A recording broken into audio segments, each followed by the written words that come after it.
जय हिंद। मैं संजय सिंह आप सभी को आप सबके YouTube channel Sanjay online study zone पर स्वागत करता हूं। यूटेरिया बुक से बीएसएससी इंटर स्तरीय प्रैक्टिस सेट है दोस्तों। ये 4 नंबर प्रैक्टिस सेट है। इससे पहले थर्ड प्रैक्टिस सेट करवा चुका हूं मैं। 1 से लेकर थर्ड प्रैक्टिस सेट करवा चुका हूं। और यदि आप लोग उसे नहीं देखे हैं तो पहले उसे देख लें, उसके बाद इसे देखें दोस्तों। उसका मैं प्लेलिस्ट बना दिया हूं और प्लेलिस्ट का लिंक मैं इस वीडियो के डिस्क्रिप्शन बॉक्स में डाल दूंगा। और आधुनिक भारत का, भारतीय संविधान का भी पूरी बुक चैप्टर वाइज में करवा चुका हूं। यदि आप लोग उसे भी नहीं देखे हैं तो जाकर देखें। उसका भी प्लेलिस्ट मैं इस वीडियो के डिस्क्रिप्शन बॉक्स में डाल दूंगा। यदि आप लोग को अच्छा लगता है तो वीडियो को लाइक करें दोस्तों ग्रुप में शेयर करें एवं चैनल को सब्सक्राइब करना ना भूलें। तो चलिए स्टार्ट करते हैं। पहला प्रश्न इसमें, इस प्रैक्टिस 4 नंबर प्रैक्टिस सेट का पहला प्रश्न क्या होता है ये चेक करेंगे हम लोग आज। इसमें दिया हुआ है, सम्राट शाह आलम द्वितीय ने ईस्ट इंडिया कंपनी को बंगाल, बिहार तथा उड़ीसा की दीवानी कब प्रदान की ये प्रश्न पूछा है। सम्राट शाह आलम द्वितीय ने ईस्ट इंडिया कंपनी को कब बंगाल और बिहार और उड़ीसा की दीवानी प्रदान की यह प्रश्न पूछा है। तो इसमें 4 ऑप्शन है। 21 अगस्त 1765 में, 19 अगस्त 1765 में, 12 अगस्त 1765 में, 5 अगस्त 1765 में। तो ये छोटा डेट पूछा है दोस्तों। तो इसमें से आंसर होगा ऑप्शन नंबर सी, 12 अगस्त 1765 ईस्वी में बक्सर के युद्ध के विजय के बाद तत्कालीन बंगाल के 12 अगस्त 1765 ईस्वी में। ऑप्शन नंबर सी हमारा सही आंसर होगा। इसमें कहा गया है कि 1764 ईस्वी में बक्सर के युद्ध के विजय के पश्चात तत्कालीन बंगाल के गवर्नर रॉबर्ट क्लाइव ने शाह आलम द्वितीय से इलाहाबाद की पहली संधि 12 अगस्त 1765 ईस्वी को किया। इस संधि के तहत अंग्रेजों ने बिहार, बंगाल और उड़ीसा की दीवानी प्राप्त की। बिहार, बंगाल और उड़ीसा की दीवानी प्राप्त की। इस प्रकार ऑप्शन नंबर सी हमारा सही आंसर होगा, 12 अगस्त 1765। नेक्स्ट प्रश्न में चलते हैं, प्रश्न नंबर 2 की ओर। प्रश्न नंबर 2 में कहा गया है दोस्तों, इसमें है निम्नलिखित में से किसे भारतीय पत्रकारिता का राजकुमार कहा जाता है। भारतीय पत्रकारिता का राजकुमार किसे कहा जाता है। 4 ऑप्शन है, राजा राम मोहन राय को, सुरेंद्र नाथ बनर्जी को, तारकनाथ दास को या क्रिस्टो दास पाल को। तो ऑप्शन नंबर डी हमारा सही आंसर होगा। क्रिस्टो दास पाल को भारत के पत्रकारिता का राजकुमार कहा जाता है। किसे? क्रिस्टोदास पाल को भारत के पत्रकारिता का राजकुमार कहा जाता है। 1861 में क्रिस्टोदास पाल हिंदू पैट्रियाट के संपादक बने थे और इन्हें भारतीय पत्रकारिता का राजकुमार कहा जाता है। ऑप्शन नंबर डी हमारा सही आंसर है। नेक्स्ट प्रश्न चलते हैं, प्रश्न नंबर 3 की ओर। प्रश्न नंबर 3 में कहा गया दोस्तों, इसमें है लॉर्ड डलहौजी की राज हड़प नीति के अंतर्गत निम्नलिखित में से सर्वप्रथम किस राज्य का विलय हुआ था। तो डलहौजी के राज्य हड़प नीति के अंतर्गत सर्वप्रथम किस राज्य का विलय हुआ था। 4 ऑप्शन है, अवध, सतारा, झांसी, जयपुर। तो ऑप्शन नंबर बी हमारा सही आंसर होगा। सतारा का राज हड़प नीति में सबसे पहले सतारा का हड़प नीति के तहत हड़पा गया था। ऑप्शन नंबर बी हमारा सही आंसर होगा। यदि देखें इसमें सतारा को 1848 ईस्वी में राज हड़प नीति के तहत हड़पा गया था। उसके बाद जयपुर और संभलपुर को, उसके बाद 1849 ईस्वी में जयपुर और संभलपुर को हड़पा गया था, जयपुर और संभलपुर को। उसके बाद अब बघाट को 1850 में, बघाट को 1850 में, झांसी को 1853 में और नागपुर को 1854 में हड़पा गया था। इस प्रकार ऑप्शन नंबर बी हमारा सही आंसर होगा। नेक्स्ट प्रश्न चलते हैं, प्रश्न नंबर 4 की ओर। पुस्तक ए नेशन इन मेकिंग किसने लिखी है। ए नेशन इन मेकिंग पुस्तक के लेखक कौन है। ए नेशन इन मेकिंग पुस्तक के लेखक कौन है, ये प्रश्न है। तो ए नेशन इन मेकिंग पुस्तक के लेखक है सुरेंद्र नाथ बनर्जी। ऑप्शन नंबर डी हमारा सही आंसर होगा। सुरेंद्र नाथ बनर्जी ने ए नेशन इन मेकिंग नामक पुस्तक लिखा था। नेक्स्ट प्रश्न चलते हैं, प्रश्न नंबर 5 की ओर। 5 नंबर कहा है दोस्तों, इसमें है किस आंदोलन से पूर्व गांधी जी ने कहा था मैंने रोटी मांगी थी बदले में मुझे पत्थर मिला। किस आंदोलन से पहले महात्मा गांधी ने यह कहा था कि मैंने रोटी मांगी थी परंतु बदले में मुझे पत्थर मिला। 4 ऑप्शन है, इसमें से ऑप्शन नंबर सी, सविनय अवज्ञा आंदोलन के समय गांधी जी ने कहा था ये चीज। ऑप्शन नंबर सी हमारा सही आंसर होगा।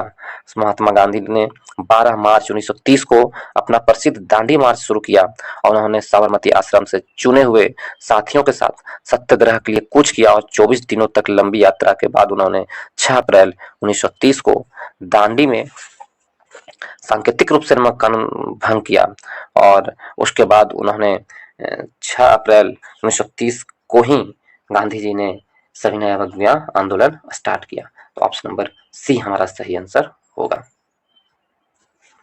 नेक्स्ट प्रश्न में चलते हैं, प्रश्न नंबर 6 की ओर। 6 में कहा गया है जिया तरंग आंदोलन का प्रारंभ कहाँ हुआ था। यदि हम देखें जिया तरंग आंदोलन का प्रारंभ, 4 ऑप्शन है, इसमें से ऑप्शन नंबर ए मणिपुर में जिया तरंग आंदोलन का प्रारंभ हुआ था। भारत में पूर्वोत्तर राज्य मणिपुर में सविनय अवज्ञा आंदोलन के दौरान यदुनाग के नेतृत्व में जिया तरंग आंदोलन शुरू हुआ था। जिस समय भारत में सविनय अवज्ञा आंदोलन शुरुआत हुई थी, उसी समय मणिपुर में यदुनाग ने नेतृत्व में यदुनाथ के नेतृत्व में जिया तरंग आंदोलन की शुरुआत हुई थी। इसके बाद यदुनाथ की चचेरी बहन गोडी नेल्यू ने संभाला था। पंडित जवाहरलाल नेहरू ने गोडी नेल्यू को रानी की उपाधि प्रदान की थी।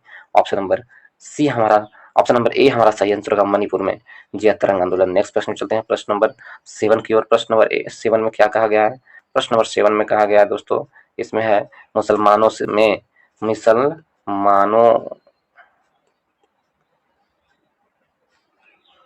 मुसलमानों में शिक्षा प्रसार के लिए बिहार के किस जिले में 1872 ईस्वी में साइंटिफिक सोसाइटी का गठन किया गया था। मुसलमानों में शिक्षा प्रसार के लिए बिहार के किस जिले में 1872 में गठन किया गया था साइंटिफिक सोसाइटी की। तो 4 ऑप्शन है, ऑप्शन नंबर डी हमारा सही आंसर होगा, मुजफ्फरपुर में साइंटिफिक सोसाइटी की स्थापना की गई थी 1872 ईस्वी में और इसकी स्थापना इमाद अली खां द्वारा किया गया था। और ऑप्शन नंबर डी हमारा सही आंसर है, 1872 ईस्वी में इमाद अली खां के द्वारा स्थापना किया गया था। नेक्स्ट प्रश्न चलते हैं, प्रश्न नंबर 8 की ओर।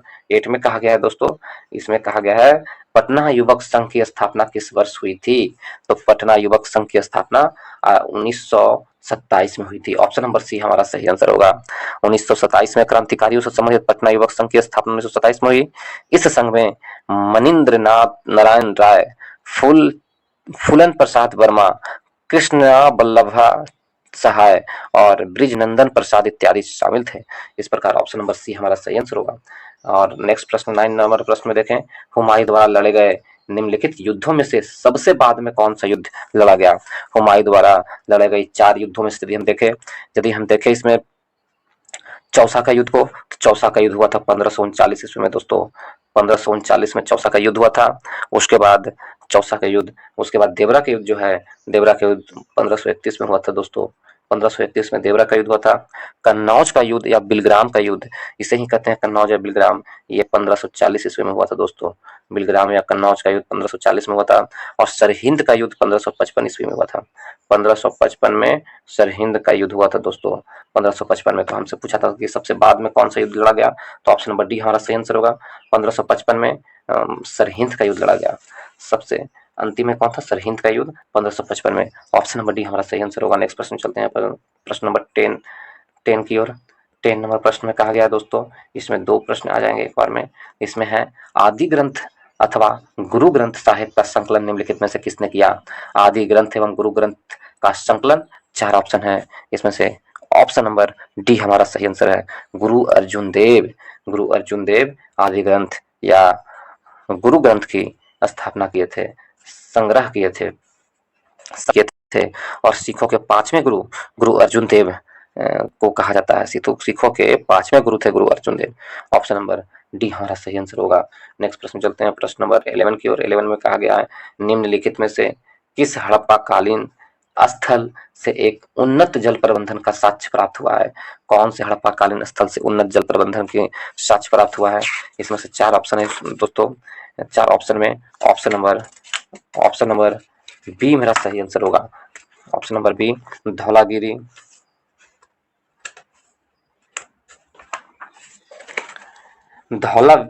धौलावीरा से हमें उन्नत जल प्रबंध का साक्ष्य प्राप्त होता है। ऑप्शन नंबर बी हमारा सही आंसर होगा।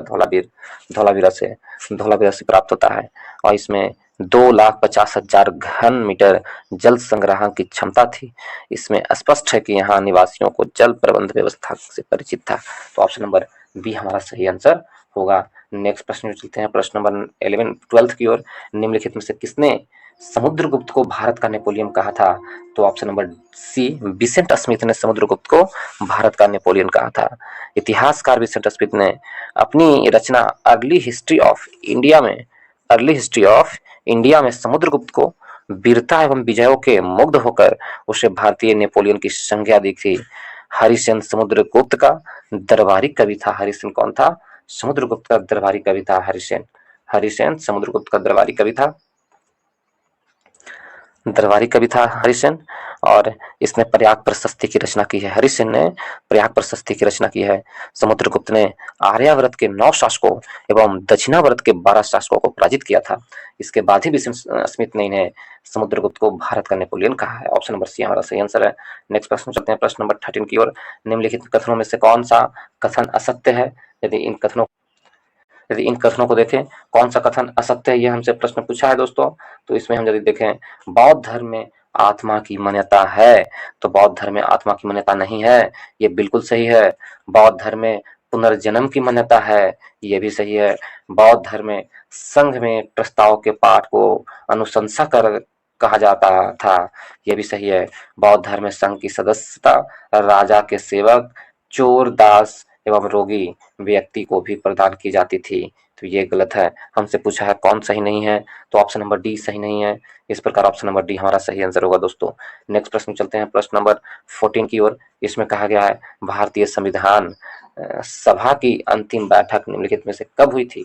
तो भारतीय संविधान सभा की अंतिम बैठक 24 जनवरी 1950 को हुई थी। अंतिम रूप से 24 जनवरी 1950 में भारतीय संविधान सभा की बैठक हुई। इसके बाद सभा ने 26 जनवरी 1950 को 50 से 1951-52 में हुए आम चुनाव के बाद बनाने वाली नई संसद में निर्माण तथा भारत की अंतरिम संसद के रूप में काम किया। तो ऑप्शन नंबर बी हमारा सही आंसर होगा, 24 जनवरी 1950 को। नेक्स्ट प्रश्न चलते हैं, प्रश्न नंबर 15। लोकसभा में कितनी सीटें अनुसूचित जनजाति के प्रतिनिधियों के लिए आरक्षित है? तो लोकसभा में कितने सीटें अनुसूचित जाति अनुसूचित जनजाति के लिए आरक्षित है? तो ऑप्शन नंबर ए हमारा सही आंसर होगा। अनुसूचित जनजाति के लिए लोकसभा में सीटों की संख्या 131 है। ऑप्शन नंबर ए हमारा सही आंसर है। कितना है? 131 है। लोकसभा में कुल सीटों की संख्या 545 है। अधिकतम पूछे तो 500 होगा, लेकिन कुल सीटों की संख्या कितना है? 545। इसमें से अधिकतम 552 है। इसमें से 84 सीटें अनुसूचित जाति को दिया गया है। अनुसूचित जाति को 84 सीटें दी गई है और 47 सीटें अनुसूचित जनजाति को दी गई है। लोकसभा में सीटों की संख्या यदि एससी को और एसटी को, तो एससी को 84 सीटें दी गई है और एसटी को 47 सीटें दी गई है। तो इस प्रकार ऑप्शन नंबर ए हमारा सही आंसर होगा। दोनों मिलाकर कितना होता है? 131। नेक्स्ट प्रश्न चलते हैं, प्रश्न नंबर 16 की ओर। 16 में कहा गया है राष्ट्रीय पेंशन प्रणाली एनपीएस निजी क्षेत्र के अंतर्गत एनपीएस से जुड़ने की अधिकतम आयु निम्नलिखित में से कौन सी है? एनपीएस से जुड़ने की अधिकतम आयु निजी क्षेत्र में 65 वर्ष है। अधिकतम कितना है? 65 वर्ष तक। ऑप्शन नंबर सी हमारा सही आंसर है। पहले यह सीमा 60 वर्ष थी, अब इसे बढ़ाकर 65 वर्ष कर दिया है। नेक्स्ट प्रश्न चलते हैं, प्रश्न नंबर 17 की ओर। 17 में कहा गया है निम्नलिखित में से कौन सा एक पंचशील का सिद्धांत नहीं था? तो पंचशील का सिद्धांत कौन नहीं था? 4 ऑप्शन है, इसमें से ऑप्शन नंबर सी हमारा सही आंसर होगा। नाभिकीय निवारण, परमाणु प्रतिरोध, ये पंचशील का सिद्धांत नहीं है। पंचशील का सिद्धांत है शांतिपूर्ण सह अस्तित्व, क्षेत्रीय अखंडता के लिए पारस्परिक सम्मान और आंतरिक मामलों में हस्तक्षेप। तो ऑप्शन नंबर सी हमारा सही आंसर नहीं है। निम्नलिखित में से कौन एक पंचशील का सिद्धांत नहीं है? तो नाभिकीय निवारण के लिए पंचशील का सिद्धांत नहीं है। नेक्स्ट प्रश्न चलते हैं, प्रश्न नंबर 18 की ओर। प्रश्न नंबर 18 में है कि संविधान सभा के उपाध्यक्ष थे, तो संविधान सभा के उपाध्यक्ष कौन थे? K M Munshi, doctor H C Mukherjee, Alladi Krishnaswami Ayyar या सच्चिदानंद सिन्हा? तो संविधान सभा के उपाध्यक्ष कौन थे? एच.सी. मुखर्जी थे। ऑप्शन नंबर बी हमारा सही आंसर है। संविधान सभा का उपाध्यक्ष कौन थे? तो एच.सी. मुखर्जी, डॉक्टर एच.सी. मुखर्जी थे। ऑप्शन नंबर बी हमारा सही आंसर होगा, ऑप्शन नंबर बी। संविधान सभा के अध्यक्ष के रूप में डॉक्टर राजेंद्र प्रसाद को चुना गया था अध्यक्ष। संविधान सभा के उपाध्यक्ष डॉक्टर एच.सी. मुखर्जी को चुना गया था और संविधान सभा के अस्थायी अध्यक्ष सच्चिदानंद सिन्हा को चुना गया था। अस्थायी अध्यक्ष सच्चिदानंद सिन्हा को चुना गया था। तो इस प्रकार ऑप्शन नंबर बी हमारा सही आंसर है। नेक्स्ट प्रश्न चलते हैं प्रश्न नंबर 19 की ओर। प्रश्न नंबर 19 में है दोस्तों, इसमें कहा गया है कि केंद्रीय और प्रांतीय विधान परिषदों में सदस्यों को अनुपूरक प्रश्न पूछने का अधिकार किस अधिनियम के माध्यम से दिया गया है? तो कहा इसमें है कि केंद्रीय और प्रांतीय विधान परिषदों में सदस्यों को अनुपूरक प्रश्न पूछने का अधिकार भारत शासन अधिनियम या भारत परिषद अधिनियम 1909 के तहत दिया गया है। पूरक प्रश्न हमसे ये पूछा गया है, केंद्रीय और प्रांतीय विधान परिषद में सदस्यों को अनुपूरक प्रश्न, कौन अनुपूरक प्रश्न पूछने का अधिकार किस अधिनियम के तहत दिया गया है? तो भारत परिषद अधिनियम 1909 के तहत। ऑप्शन नंबर सी हमारा सही आंसर होगा। नेक्स्ट प्रश्न चलते हैं प्रश्न नंबर 20 की ओर। प्रश्न नंबर 20 में यदि हम देखें, संसद सदस्यों की निर्भरता या अयोग्यता के प्रश्न पर निर्णय लेता है। संसद सदस्यों की निर्भरता एवं अयोग्यता के प्रश्न पर निर्णय कौन लेता है? तो चार ऑप्शन है इसमें से ऑप्शन नंबर डी सही आंसर होगा। भारत के निर्वाचन आयोग के परामर्श से राष्ट्रपति लेता है। संसद सदस्यों के निर्भरता एवं अयोग्यता के प्रश्न पर निर्णय भारतीय निर्वाचन आयोग के सहायता आयोग के परामर्श से राष्ट्रपति। ऑप्शन नंबर डी हमारा सही आंसर होगा। नेक्स्ट प्रश्न चलते हैं प्रश्न नंबर 21 की ओर। अंतर्राष्ट्रीय अम्ल वर्षा सूचना केंद्र स्थापित किया गया है। तो अंतर्राष्ट्रीय अम्ल वर्षा सूचना केंद्र ओस्लो में स्थापित किया गया है। ऑप्शन नंबर सी हमारा सही आंसर होगा, ओस्लो में। ऑप्शन नंबर सी, अंतर्राष्ट्रीय अम्ल वर्षा सूचना केंद्र ओस्लो में स्थापित किया गया है। नॉर्वे का कुल क्षेत्रफल 3,85,252 वर्ग किलोमीटर है। इसकी जनसंख्या लगभग 50 लाख है। यह यूरोप में न्यूनतम जनसंख्या घनत्व वाले देशों में दूसरे स्थान पर पड़ता है, ओस्लो। ऑप्शन नंबर सी हमारा सही आंसर है। नेक्स्ट प्रश्न चलते हैं 22 की ओर। भारतीय मानक समय की यामोत्तर नहीं गुजरती है। भारतीय मानक समय की यामोत्तर नहीं गुजरती है। कहाँ से नहीं गुजरती है भारतीय मानक समय की यामोत्तर या टाइम जोन भारत की कहाँ से नहीं गुजरती है? आंध्र प्रदेश से गुजरती है, छत्तीसगढ़ से गुजरती है, उत्तर प्रदेश से गुजरती है, लेकिन महाराष्ट्र से नहीं गुजरती है। तो इस प्रकार ऑप्शन नंबर सी हमारा सही आंसर होगा, महाराष्ट्र से नहीं गुजरती है। ऑप्शन नंबर सी हमारा सही आंसर होगा, महाराष्ट्र। और ये भारत के यामोत्तर जो है, यामोत्तर 5 राज्यों से होकर गुजरती है। भारत की यामोत्तर भारत के 5 राज्यों से होकर गुजरती है। मानक यामोत्तर या टाइम जोन 5 राज्यों से होकर गुजरती है। उत्तर प्रदेश से, मध्य प्रदेश से, छत्तीसगढ़ से, उड़ीसा से और आंध्र प्रदेश से, ये 5 राज्यों से होकर गुजरती है।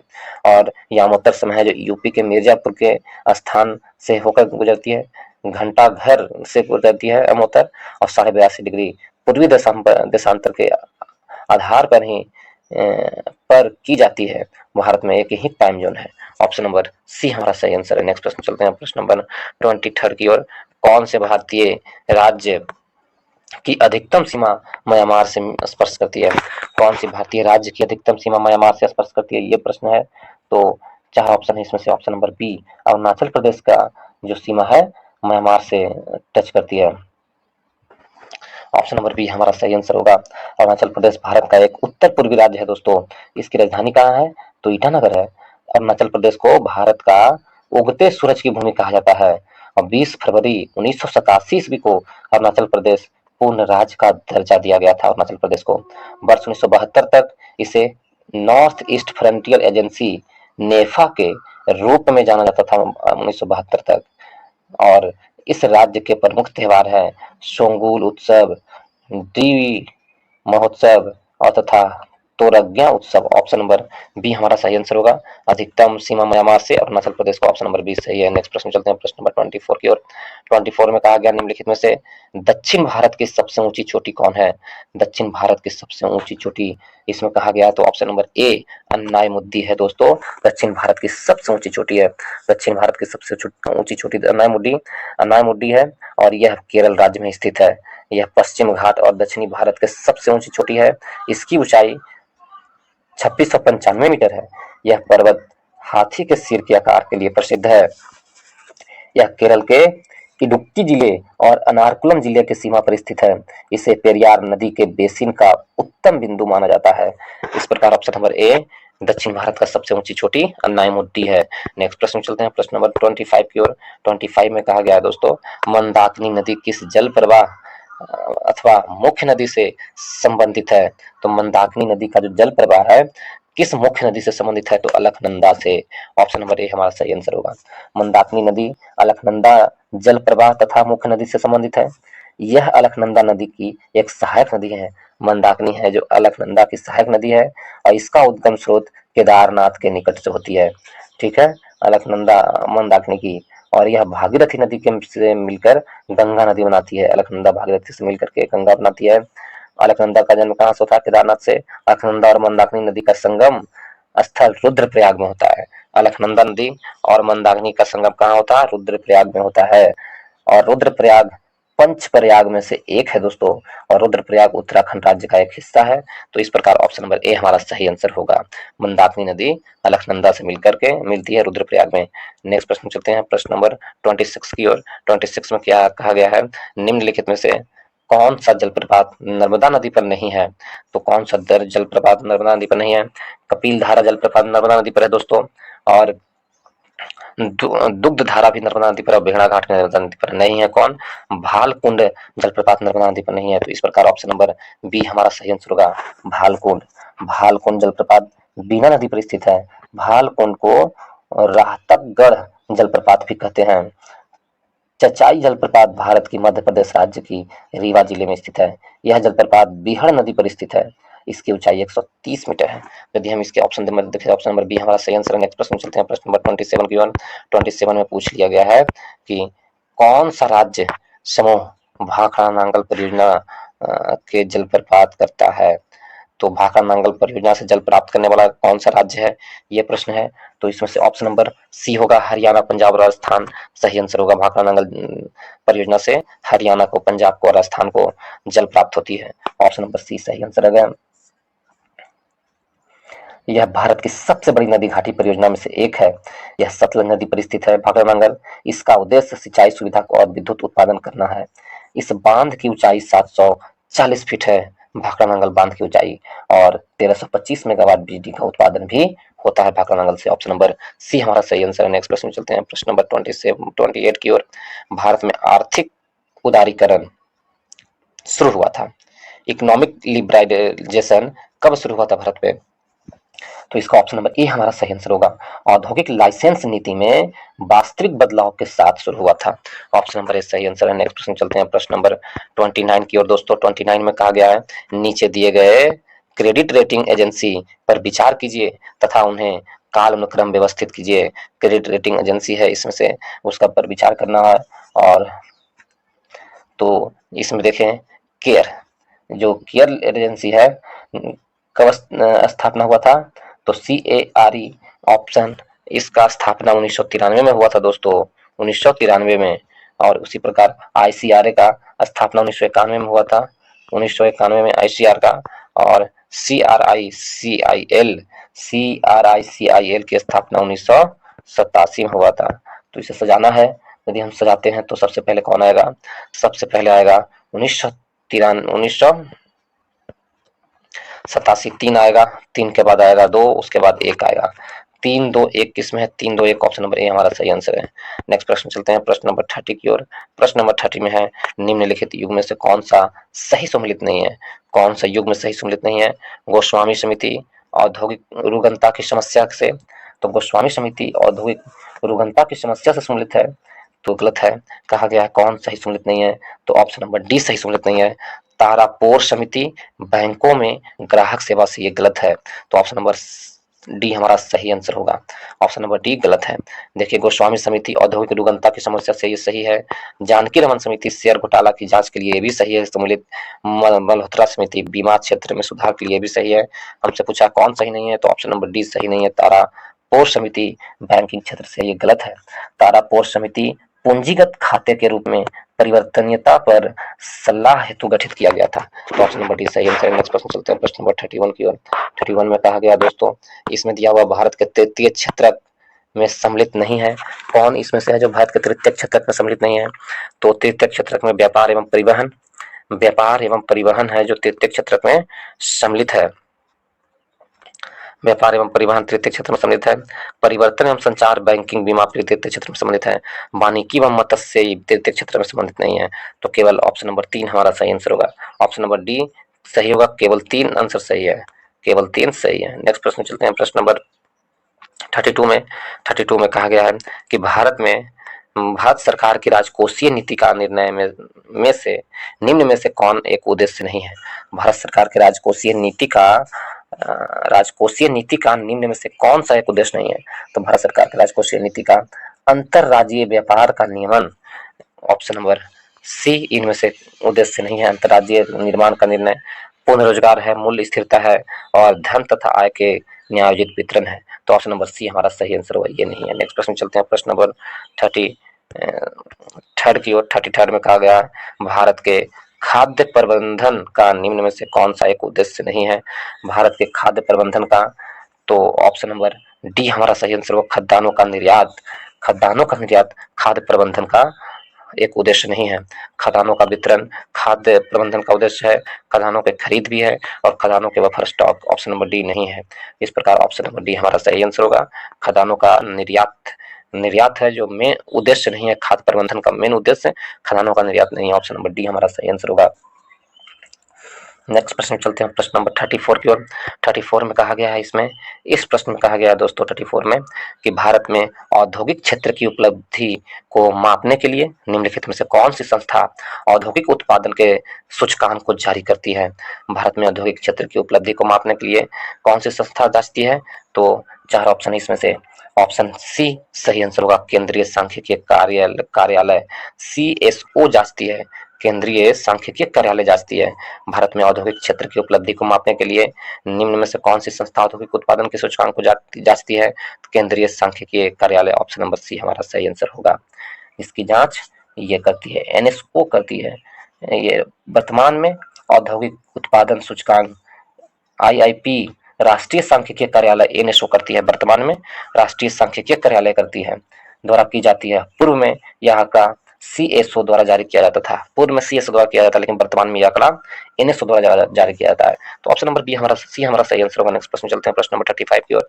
35 में कहा गया भारत के बजट में किस वर्ष वस्तु लेन देन का प्रस्तुत किया गया था? वस्तु लेन देन कर प्रस्तुत किया गया था किस वर्ष? तो 4 ऑप्शन है इसमें से ऑप्शन नंबर ए हमारा सही आंसर होगा। वर्ष 13-14 में वस्तु लेन देन पर CTT प्रस्तुत किया गया था, लेन देन पर कर प्रस्तुत किया गया था। ऑप्शन नंबर ए हमारा सही आंसर होगा। ऑप्शन नंबर ए सही है। नेक्स्ट प्रश्न चलते हैं प्रश्न नंबर 36 में। 36 में कहा गया है 2004 पुरस्कार जो खेल प्रशिक्षण के लिए क्षेत्र में दिया जाता है की शुरुआत कब हुई थी? 2004 पुरस्कार की शुरुआत 1985 ईस्वी में हुआ था। खेल प्रशिक्षक को दिया जाता है, इसकी शुरुआत 1985 में हुआ था दोस्तों। 2004 पुरस्कार की शुरुआत 1985 में। अर्जुन पुरस्कार की शुरुआत हुआ था 1961 में। अर्जुन पुरस्कार की शुरुआत 1961 में हुआ था। 1991 से 92 में मेजर ध्यानचंद खेल रत्न पुरस्कार और राष्ट्रीय खेल प्रोत्साहन पुरस्कार 2009 में शुरू हुआ था। तो ऑप्शन नंबर डी सही आंसर होगा। 2004 पुरस्कार कब प्राप्त हुआ था? तो ऑप्शन नंबर डी हमारा सही आंसर 1985 में शुरू हुआ था। नेक्स्ट प्रश्न चलते हैं प्रश्न नंबर 37 में। आकाशदीप पुस्तक के लेखक कौन है? आकाशदीप नामक पुस्तक के लेखक कौन है? 4 ऑप्शन है इसमें से option number B Jaishankar Prasad आकाशदीप नामक पुस्तक के लेखक हैं। आकाशदीप नामक पुस्तक लेखक कौन है? जयशंकर प्रसाद। यदि कुछ पुस्तकों के बारे में जाने, पल्लव पुस्तक सुमित्रा नंदन, अनामिका सूर्यकांत त्रिपाठी निराला, झांसी की रानी Subhadra Kumari Chauhan, Jhutha Sach Yashpal Nirja Mahadevi Varma. Option number B हमारा सही आंसर है। 38 नंबर प्रश्न में केंद्रीय भवन निर्माण अनुसंधान संस्थान कहाँ स्थित है? केंद्रीय भवन निर्माण अनुसंधान संस्थान, ऑप्शन नंबर ए हमारा सही आंसर होगा। लुड़की में केंद्रीय भवन निर्माण एवं अनुसंधान संस्थान स्थित है। लुड़की में। भारतीय मौसम वेधशाला कहाँ है? पुणे में स्थित है भारतीय मौसम वेधशाला। राष्ट्रीय मौसम पूर्वानुमान केंद्र नई दिल्ली में है। भारतीय मौसम पूर्वानुमान केंद्र नई दिल्ली में। और राष्ट्रीय धातु विज्ञान प्रयोगशाला देहरादून में है, धातु विज्ञान प्रयोगशाला। और राष्ट्रीय होम्योपैथी संस्थान कोलकाता में स्थित है। तो ऑप्शन नंबर ए हमारा सही आंसर होगा। भवन निर्माण एवं अनुसंधान केंद्र रुड़की में है। नेक्स्ट प्रश्न चलते हैं, प्रश्न नंबर 39 में दोस्तों। 39 में कहा गया है भारत की पहली बोलती फिल्म आलम आरा किस वर्ष प्रदर्शित हुई थी? तो भारत की पहली बोलती फिल्म आलम आरा वर्ष 1931 में प्रदर्शित हुई थी। ऑप्शन नंबर सी हमारा सही आंसर होगा। भारत की पहली बोलती फिल्म आलम आरा थी, इसे वर्ष 1931 में प्रदर्शित किया गया था। इसके निर्माता आदर्शी ईरानी थे। और भारत की पहली टेक्निक कलर फिल्म झांसी की रानी थी और इसे 1953 में प्रस्तुत किया गया था। ऑप्शन नंबर सी हमारा सही आंसर है। आलम आरा को 1931 में आदर्शी ईरानी के द्वारा। नेक्स्ट प्रश्न चलते हैं, प्रश्न नंबर 40 की ओर। 40 में कहा गया बिहार जाति आधारित जनगणना 2022 के अनुसार बिहार की कुल जनसंख्या कितनी है? जाति जनगणना आधारित हुआ था, उसमें बिहार की जनसंख्या कितना है? तो 13,07,25,371 13,07,25,310। ऑप्शन नंबर बी हमारा सही आंसर होगा। 2 अक्टूबर 2023 को जाति आधारित जनगणना 2022 रिपोर्ट को प्रकाशित किया गया। इस रिपोर्ट के अनुसार बिहार की कुल जनसंख्या आबादी 13,07,25,310 रहा। ऑप्शन नंबर बी सही आंसर है। नेक्स्ट प्रश्न चलते हैं, प्रश्न नंबर 41 की ओर। शांति के क्षेत्र में नोबेल पुरस्कार 2023 हेतु किसे चुना गया है? शांति के क्षेत्र में नोबेल पुरस्कार 2023 हेतु ऑप्शन नंबर ए नरगेसी मोहम्मद को चुना गया है। नरगेसी मोहम्मद, ऑप्शन नंबर ए सही आंसर है। नरगेसी मोहम्मद ईरानी मानवाधिकार कार्यकर्ता है। नेक्स्ट प्रश्न चलते हैं, प्रश्न नंबर 42 की ओर। 42 में देखें, इसमें कहा गया global gender index gap index प्रतिवर्ष किस संस्था द्वारा जारी किया जाता है? ग्लोबल जेंडर गैप इंडेक्स प्रतिवर्ष WEF द्वारा जारी किया जाता है। सही है, WEF द्वारा जारी किया था। ऑप्शन नंबर बी हमारा सही आंसर होगा। प्रतिवर्ष जेंडर गैप इंडेक्स WEF द्वारा जारी किया जाता है। विश्व आर्थिक मंच के द्वारा जारी किया जाता है। 2023 में इस सूची में भारत का स्थान 127वां है। ग्लोबल जेंडर इंडेक्स में भारत का स्थान कितना है? 127वां है, जबकि पहले स्थान और अंतिम स्थान पर आयरलैंड पहले स्थान पर है और अंतिम स्थान पर अफगानिस्तान है। तो ऑप्शन नंबर बी हमारा सही आंसर होगा। WEF द्वारा जारी किया जाता है। नेक्स्ट प्रश्न चलते हैं 45 की ओर। 43 की ओर। 43 में क्या था? एक था सैन्य अभ्यास 2023। एक था सैन्य अभ्यास 2023 किन दो देशों के मध्य आयोजित किया गया था? तो एक था सैन्य अभ्यास 2023 भारत और मालदीव के बीच आयोजित किया गया था दोस्तों। ऑप्शन नंबर ए हमारा सही है। किसके बीच? भारत और मालदीव के बीच। कुछ और सैन्य अभ्यास देखें। एक्यूबरीन जो 2023 में किया गया था वो भारत और मालदीव के बीच ही है। एक्यूबरीन और एक था दोनों भारत और मालदीव के बीच। समुद्र शक्ति भारत और इंडोनेशिया के बीच है। समुद्र शक्ति भारत और इंडोनेशिया के बीच। और स्लाइनेक्स भारत और श्रीलंका के बीच। स्लाइनेक्स भारत और श्रीलंका के बीच। स्लाइनेक्स कोक्कन भारत और ब्रिटेन के बीच है दोस्तों। कोक्कन और धर्म गार्जियन भारत और जापान के बीच। इस प्रकार ऑप्शन नंबर ए भारत और मालदीव के बीच एक था सैन्य अभ्यास और एक्यूबरीन भी भारत और मालदीव के बीच। नेक्स्ट प्रश्न चलते हैं, प्रश्न नंबर 44 में। 44 में कहा गया है कि विश्व तंबाकू निषेध दिवस 2023 का थीम विषय क्या था? विश्व तंबाकू 2023 दिवस उसका थीम था grow food not tobacco. Option number A हमारा सही आंसर होगा। Grow food not tobacco. और प्रतिवर्ष तंबाकू निषेध दिवस मनाया जाता है 31 मई को। ऑप्शन नंबर इस प्रकार ऑप्शन नंबर ए हमारा सही आंसर होगा। इसका थीम था। नेक्स्ट प्रश्न चलते हैं, प्रश्न नंबर 45 की ओर। 45 में अर्जुन पुरस्कार 2023 से सम्मानित साक्षी कुमारी का संबंध किस खेल से है? तो अर्जुन पुरस्कार 2023 से सम्मानित साक्षी कुमारी का संबंध कबड्डी से है। ऑप्शन नंबर बी हमारा सही आंसर होगा, कबड्डी से। कुछ और यदि हम देख ले, कबड्डी से साक्षी कुमारी का संबंध है। और इसमें जो साक्षी कुमारी हैं कबड्डी से संबंधित है। यदि आपसे कुश्ती से संबंधित है तो कौन? अंशु कुश्ती से, परवीन वुसु, सुशीला देवी जूडो से, लक्ष्य सेन बैडमिंटन और सृजा अंकुला टेबल टेनिस से। ऑप्शन नंबर बी हमारा सही आंसर है। नेक्स्ट प्रश्न चलते हैं, प्रश्न नंबर 49 में। 49 में है 49 नंबर प्रश्न में है दोस्त। 46 नंबर प्रश्न में है 19वां G20 सम्मेलन का आयोजन कहाँ किया जाएगा? 19वां G20 का सम्मेलन 19वां G20 का सम्मेलन ब्राजील में किया जाएगा दोस्तों। ऑप्शन नंबर बी हमारा सही आंसर होगा, ब्राजील में। ऑप्शन नंबर बी सही आंसर है 19वां G20 का। 18वां G20 शिखर सम्मेलन 2023 का आयोजन भारत में किया गया था। 18वां कहाँ हुआ था? भारत में। और 19वां कहाँ होगा? तो ब्राजील में। G7 शिखर सम्मेलन 2024 में कहाँ होगा? इटली में। G7 कहाँ होगा? इटली में होगा। और चौगम सम्मेलन 2024 कहाँ होगा? समोआ में होगा। नाटो शिखर सम्मेलन 2024 लिथुआनिया में होगा। इस प्रकार ऑप्शन नंबर बी हमारा सही आंसर है। और 47 नंबर प्रश्न को देखें। इसमें कहा गया ऑस्ट्रेलिया ओपन 2023 महिला एकल का खिताब किसने जीता है? ऑस्ट्रेलिया ओपन 2023 महिला एकल का खिताब आर्या सबलेंका ने जीता है। ऑप्शन नंबर ए हमारा सही आंसर होगा। आर्याना सबलेंका ने महिला बैडमिंटन में महिला ऑस्ट्रेलिया ओपन 2023 जीता है। पुरुष एकल विजेता कौन है ऑस्ट्रेलिया में? तो पुरुष एकल विजेता ऑस्ट्रेलिया में नोवाक जोकोविच है 2023 का। पुरुष एकल उप विजेता है स्टेफानो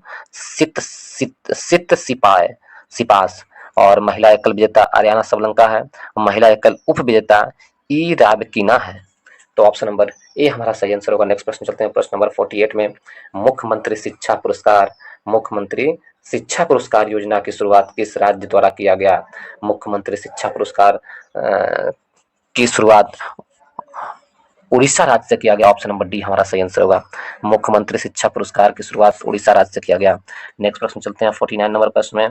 49 में है न्यू डेवलपमेंट बैंक का नया सदस्य देश कौन बना? न्यू डेवलपमेंट बैंक का नया सदस्य मिस्र बना। ऑप्शन नंबर बी हमारा सही आंसर होगा।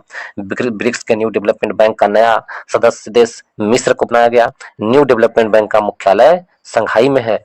नेक्स्ट प्रश्न चलते हैं। प्रश्न नंबर 50 नंबर प्रश्न पे चलते हैं। प्रश्न नंबर 15 में है एनवीएस 01 उपग्रह को किस प्रक्षेपण यान द्वारा प्रक्षेपित किया गया है? एनवीएस 01 प्रक्षेपण को किसके द्वारा?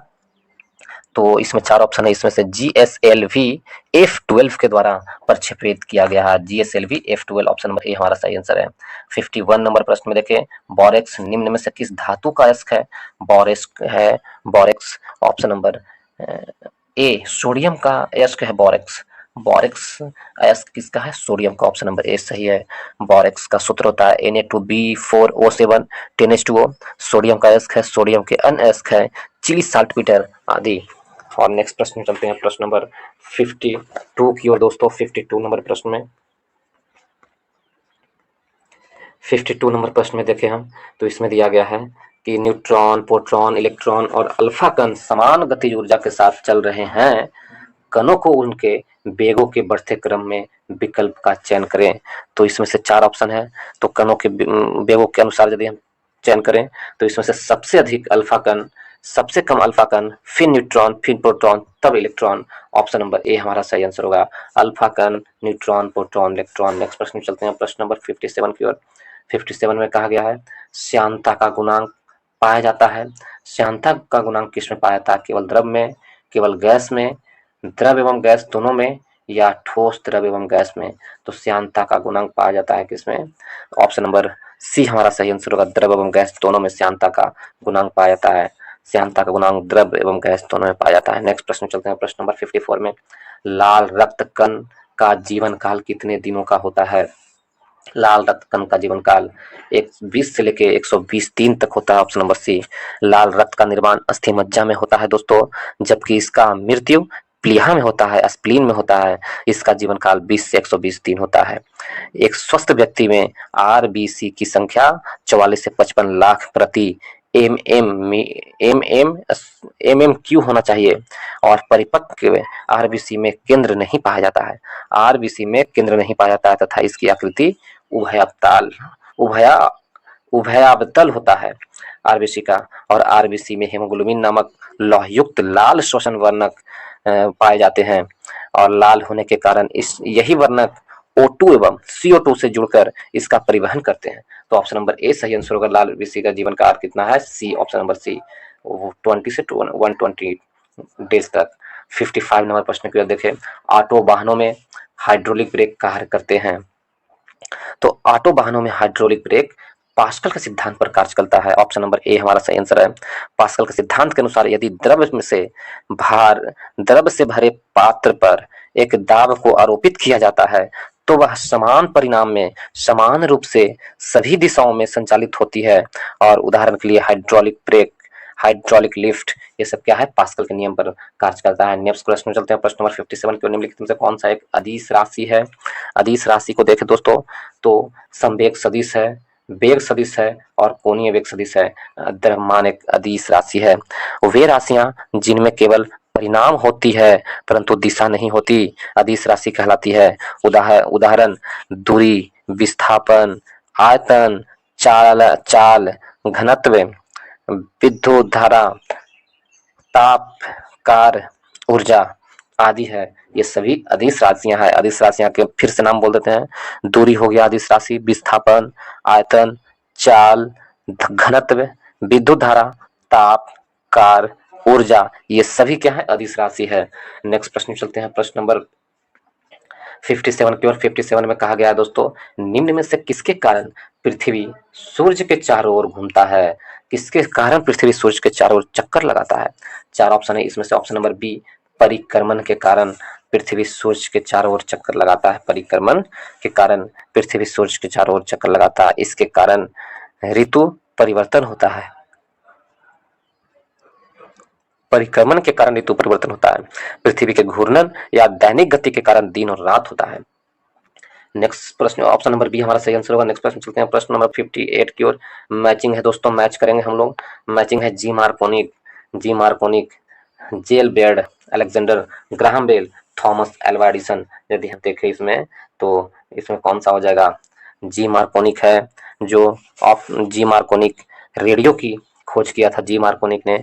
जेल बेयर्ड टेलीविजन की खोज किया था जेल बेयर्ड ने। ग्राहम बेल टेलीफोन की खोज किया था ग्राहम बेल। और थॉमस एल्वा एडिसन ग्रामोफोन की खोज किया था। तो इस प्रकार 1 2 3 4 ऑप्शन नंबर ए हमारा सही आंसर है। नेक्स्ट प्रश्न चलते हैं। प्रश्न नंबर 59 में, हाइड्रोजन गैस भरा गुब्बारा, हाइड्रोजन गैस से भरा गुब्बारा हवा में केवल गुब्बारा तब ही ऊपर उड़ता है जब उसका कुल भार विस्थापित वायु के भार से बहुत कम होता है। ऑप्शन नंबर बी हमारा सही आंसर होगा। नेक्स्ट प्रश्न चलते हैं। प्रश्न नंबर 60 की ओर। 60 में कहा गया है, अवतल दर्पण में प्रतिबिंब किस स्थिति में आभासी और सीधा बनेगा? तो अवतल दर्पण में प्रतिबिंब किस स्थिति में? तो जब वस्तु अवतल दर्पण के फोकस धुरी एवं ध्रुव के मध्य रखेंगे, जब वस्तु को अवतल दर्पण के फोकस धुरी और ध्रुव के, ये ध्रुव हो गया और ये फोकस धुरी है, इसके ये एफ है, इसके मध्य रखेंगे तो इसका प्रतिबिंब इधर साइड में बनेगा, यहाँ पर बनेगा, सीधा बनेगा, आभासी बनेगा। और इस सीधा बनेगा और आभासी बनेगा। तो इस प्रकार ऑप्शन नंबर डी हमारा सही आंसर होगा। नेक्स्ट प्रश्न चलते हैं। प्रश्न नंबर 61 की ओर। 61 में है, परिपथ में धारा है, तो परिपथ में धारा को चयन करना है, तो इसे कैसे चेक करेंगे? तो परिपथ में धारा को यदि चयन करना है तो इसको पहले हम इन दोनों को हम R1 R2 के द्वारा समानांतर, इन दोनों को श्रेणी क्रम में जोड़ेंगे तो R1 प्लस R2 हो जाएगा कितना? ये हो गया 4 हो जाएगा। पहले श्रेणी क्रम में जोड़ेंगे तो ये 4 ओम हो गया, और फिर उसके बाद इससे समांतर क्रम में जोड़ेंगे तो 1/2 ओम। 1/R बराबर हो जाएगा समानांतर क्रम का सूत्र। देखिए उसके बाद हम यदि जोड़ते हैं 1/R बराबर 1/4, 1/R1 प्लस 1/2, इसको हम यदि ऐड करेंगे तो इसका 3/4 होगा, बराबर 3/4, 3/4 ओम हो गया। तो R बराबर क्या हो गया? 4/3 ओम, 4/3 ओम। हमसे क्या निकालने का है? धारा निकालने का है दोस्तों। तो धारा निकालने का है, इसे आप लोग नोट कर लीजिए। उसके बाद देखिए धारा निकालने का रहा तो वोल्टेज दिया हुआ है, तो V बराबर क्या होता है? IR होता है। हमसे I निकालने का रहा तो V कितना है? 2 वोल्ट। I कितना है पता नहीं, और R कितना है? 4/3 है। तो इसको काटेंगे तो ये आ जाएगा कितना? R कितना है? 3/4 होगा ना। R इसमें मेरा कितना दिया हुआ है? R दिया हुआ है 4/3। R कितना है? 4/3, 3/4 नहीं होगा। R 4/3 दिया हुआ है, तो कितना बचेगा? ये 2 बार में कट गया, तो I बराबर क्या बचा हमारा? 3/2 बचा। 3/2 को यदि हम भाग देते हैं तो मेरा आंसर आएगा 1/1.5। ऑप्शन नंबर ए हमारा सही आंसर होगा। 1.5 एंगस्ट्रम आएगा। नेक्स्ट प्रश्न चलते हैं, प्रश्न नंबर 62 में दोस्तों। 62 जब देखें हम तो मोमबत्ती के हवा में जलने पर बनने वाला उत्पन्न नहीं होता है। जब मोमबत्ती को हवा में जलाते हैं तो कौन सा गैस उत्पन्न नहीं होता है? 62 में 4 ऑप्शन है, इसमें से option number A nitrogen gas उत्पन्न नहीं होता है। और कौन कौन सा गैस कार्बन मोनोऑक्साइड उत्पन्न होता है? कार्बन डाइऑक्साइड उत्पन्न होता है, कालिख के रूप में कार्बन उत्पन्न होता है। मोमबत्ती को के पूर्ण या अपूर्ण दहन के से carbon monoxide, carbon dioxide, carbon की कालिख के रूप में ऊष्मा ऊर्जा, प्रकाश ऊर्जा आदि निकलते हैं, परंतु नाइट्रोजन नहीं निकलते हैं। ऑप्शन नंबर ए हमारा सही आंसर होगा। नेक्स्ट प्रश्न चलते हैं 63 में। दांतों के इनेमल में कैल्शियम फास्फेट मौजूद होता है जिसकी प्रकृति, तो दांतों के इनेमल में जो कैल्शियम फास्फेट मजबूत होता है उसकी प्रकृति क्षारीय होती है, बेसिक होती है। ऑप्शन नंबर ए हमारा सही आंसर होगा। इनेमल का 4 प्रमुख उत्तकों में से एक है जो मनुष्य और अन्य जानवरों के में दांत बनते हैं। यह मानव शरीर में सबसे कठोर पदार्थ है, कैल्शियम फास्फेट होता है और जो क्षारीय प्रकृति की होता है। ऑप्शन नंबर ए हमारा सही आंसर है। 64 में यदि चले, 64 में कहा गया है, 64 नंबर प्रश्न में निम्नलिखित कथनों में से कौन सही है? तो वह सभी धातुएं तन्य है, ये गलत है। तो ऑप्शन नंबर सी सामान्यतः धातुएं तन्य होती है। ऑप्शन नंबर सी सही आंसर है। नेक्स्ट प्रश्न चलते हैं, प्रश्न नंबर 65 में। कोशिका का निम्नलिखित में से कौन सा भाग निर्जीव है? कोशिका का कौन सा भाग निर्जीव है, ये प्रश्न है दोस्तों। तो इसमें से 4 ऑप्शन है। ऑप्शन नंबर बी हमारा सही आंसर होगा। रिक्तिका है, कोशिका का वैक्यूल है जो निर्जीव होता है, रिक्तिका। ऑप्शन नंबर बी सही आंसर है। नेक्स्ट प्रश्न चलते हैं, प्रश्न नंबर 66 में। इसमें कहा गया निम्नलिखित में से किसे कोशिका द्रव्य का भाग नहीं माना गया है? कोशिका के कोशिका द्रव्य का भाग किसे नहीं माना गया है? तो नाभिक को कोशिका के कोशिका द्रव्य का भाग नहीं माना गया। ऑप्शन नंबर बी हमारा सही आंसर होगा। Option number B. नेक्स्ट प्रश्न चलते हैं, प्रश्न नंबर 67 में। धमनी और सीरा में रक्त का पीएच होता है, धमनी और सीरा में रक्त का पीएच कितना होता है? तो उसका पीएच सीरा में अधिक और धमनी में कम। ऑप्शन नंबर सी हमारा सही आंसर होता है। ऑप्शन नंबर सी, सीरा में अधिक होता है और धमनी में कम होता है। नेक्स्ट प्रश्न चलते हैं, प्रश्न नंबर 68 में कहा गया है कि निम्नलिखित में से कौन सी वस्तु वास्तविक रूप से मछली है? तो वास्तविक रूप से कौन मछली है ये पूछा है। तो ऑप्शन नंबर डी समुद्री घोड़ा वास्तविक रूप से मछली है। स्टारफिश इकानोडर्मेटा श्रेणी का एक जंतु है। स्टारफिश क्या है? इकानोडर्मेटा का एक जंतु है। जेलीफिश सिलेंट्रेटा संघ का एक जंतु है जिसे ओरिलिया भी कहा जाता है। और डॉगफिश यह एक उपास्थि मीना है जिसे स्कोलियोथॉर्न कहा जाता है। और समुद्री घोड़ा यह एक वास्तविक मीन है होती है जिसे हेम्पोकैम्पस भी कहा जाता है। ऑप्शन नंबर डी समुद्री घोड़ा वास्तविक मछली है। नेक्स्ट प्रश्न चलते हैं, प्रश्न नंबर 69 की ओर दोस्तों। 69 में है जंपिंग जीन के सिद्धांत का प्रतिपादक कौन है? तो जंपिंग जीन के सिद्धांत का प्रतिपादक ऑप्शन नंबर सी हमारा सही आंसर होगा। बर्बरा मैक्लिंटॉक जंपिंग जीन सिद्धांत का प्रतिपादक है। यदि नेक्स्ट प्रश्न चलते हैं, प्रश्न नंबर 17 की ओर। 17 नंबर प्रश्न में कहा गया है दोस्तों, इसमें दिया गया है कि मानव शरीर में पाए जाने वाला तत्व मात्रा अनुसार का सही क्रम क्या है? तो मानव शरीर में सबसे अधिक कौन सा तत्व पाया जाता है, उसके बाद कौन पाया जाता है? तो सबसे अधिक कार्बन पाया जाता है, उसके बाद सबसे अधिक ऑक्सीजन पाया जाता है, उसके बाद कार्बन, उसके बाद हाइड्रोजन, उसके बाद नाइट्रोजन और उसके बाद कैल्शियम। तो मानव शरीर में सबसे ज्यादा oxygen, carbon, hydrogen, nitrogen, calcium. तो ऑप्शन नंबर ए हमारा सही आंसर होगा। यदि ऑक्सीजन को देखें तो मानव शरीर में 65% ऑक्सीजन पाया जाता है, कार्बन 18% पाया जाता है, हाइड्रोजन 10% पाया जाता है, नाइट्रोजन 3% पाया जाता है, कैल्शियम 1.4% और फास्फोरस 1.1% पाया जाता है मानव शरीर में। ऑप्शन नंबर ए हमारा सही आंसर होगा। नेक्स्ट प्रश्न चलते हैं, प्रश्न नंबर 71 में। 71 में कहा गया है निम्नलिखित में से कौन सा युग्म पादप हार्मोन के संबंध में सही सम्मिलित नहीं है? तो पादप हार्मोन के संबंध में कौन सही सम्मिलित नहीं है? 4 ऑप्शन है। यदि इसमें से देखें, ऑक्सीन फल पकाने वाला है, ये गलत है। ऑक्सीन का कार्य फल पकाना नहीं है दोस्तों। ऑक्सीन का कार्य है वृद्धिवर्धक, पत्तियों का विलगन रोकना, यानी पत्ती जब गिर रहा है तो उसको रोकना, खरपतवार को नष्ट करना, ये ऑक्सीन का कार्य है, ना कि फल पकाना। तो ऑप्शन नंबर ए हमारा सही सम्मिलित नहीं है। इस प्रकार ऑप्शन नंबर ए सही आंसर है। जिब्रेलिन पौधों की लंबाई की वृद्धि के लिए जिब्रेलिन जिम्मेदार है। साइटोकाइनिन कोशिका विभाजन के लिए, ये भी सही है। और एब्सिसिक एसिड वृद्धि के लिए, तो ये भी सही है, वृक्ष की वृद्धि के लिए एब्सिसिक एसिड। तो ऑक्सिन, ऑक्सिन है जो क्या होगा, वृद्धि रोधक है, वृद्धि वर्धक है, लेकिन पत्तियों को गिरने से रोकता है। तो ऑप्शन नंबर ए गलत है। इस प्रकार ऑप्शन नंबर ए हमारा सही आंसर है। एथिलीन देखें, एथिलीन गैसीय हार्मोन है जो फल पकाने वाला काम करता है। नेक्स्ट प्रश्न में चलते हैं, प्रश्न नंबर 72 की ओर। रासायनिक परिवर्तन में शामिल है, केमिकल चेंज में कौन शामिल है, किस कारण से केमिकल चेंज होता है, तो ऑप्शन नंबर सी, अवशोषण या ऊर्जा की मुक्ति के कारण क्या होता है, केमिकल चेंज होता है। ऑप्शन नंबर सी हमारा सही आंसर है। नेक्स्ट प्रश्न चलते हैं, प्रश्न नंबर 73 की ओर। 73 में कहा गया है, जंग एक मिश्रण है 73 में, तो जंग एक मिश्रण है किसका, 73 नंबर प्रश्न में, तो ऑप्शन नंबर सी, Fe2O3 और FeOH के हॉल्ट्राइज का मिश्रण है जंग।